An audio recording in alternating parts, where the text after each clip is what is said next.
Máš tam kameru vedle? No. Tohle je nastavení úhlu.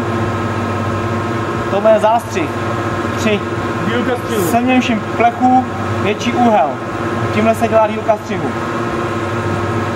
Při silnějším materiálu nastavit vždycky pákou tady sílu materiálu. To dělá vůli mezi nožema. Takže na 15 klek má to být asi těch 12, no.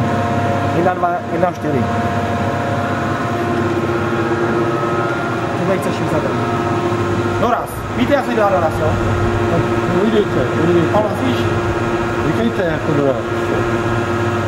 Doraz má na sebe koncák, to znamená, že musíš přijet 300, pak to začne počítat směrem dozadu. To víš? A tak to je všechno asi.